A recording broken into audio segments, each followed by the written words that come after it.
Good afternoon. This is Courtney again. Just wanted to share some more ideas from Brene Brown's book, Dare to Lead.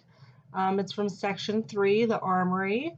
And in this section, she shares a list of armored leadership versus daring leadership examples. And all of these ideas could be used in your personal or professional lives. The one that stood out to me the most that I thought I could use readily in my personal and my professional life would be number 10, leading for compliance and control versus cultivating commitment and shared purpose. In this little topic, she discusses why leading for compliance is actually leading from fear and power, which when leading from fear and power two things occur. We reduce work to tasks and to-do list, and then nitpick people when they don't deliver on the tasks or the to-do list.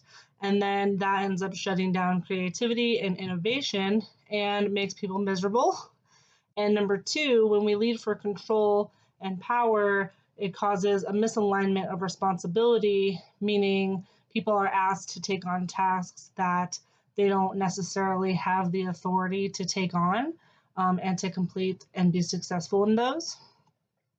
The other part to that is, so that was the bad things to not do, and then the good thing and the daring leadership side is actually to cultivate commitment and shared purpose.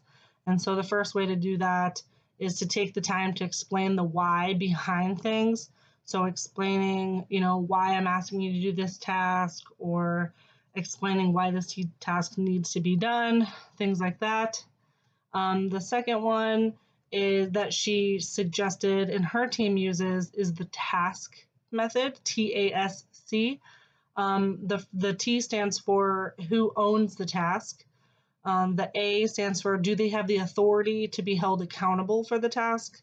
And the S stands for what needs to happen to be successful in doing that task. And then,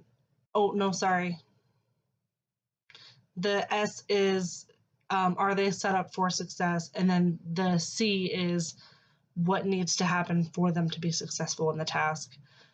So just an example of those, who owns the task? That's pretty self-explanatory. Who's doing the task? Do they have the authority to be held accountable? That's also pretty self-explanatory. And then are they set up for success? Do they have the time to do it? Do they have the resources? And are they caught up on what needs to be done? Do they have the clarity to do the task?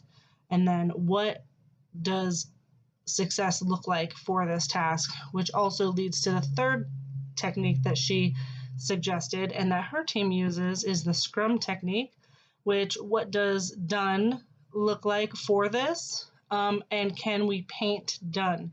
So asking whoever's assigning you the task, hey, can we paint done? Can we look at what needs to be done for the task? What does it look like to you? This is good at revealing any stealth expectations. So an example of this that I've had to deal with in my life, my significant other says, hey, can you clean the kitchen? Okay. Well, I do the dishes and I wipe the counters. Well, that I didn't know that included mopping and sweeping and that those were also the expectation. So next time if I say, hey, can you clean the kitchen?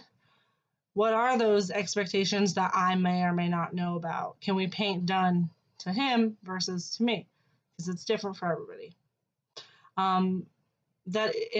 This is a good task to use or a good technique to use because it does help provide clarity and, pick out those little sly expectations that some people have.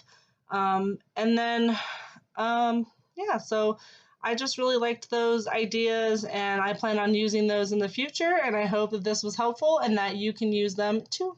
Thank you for listening. And I hope you have a great rest of your afternoon.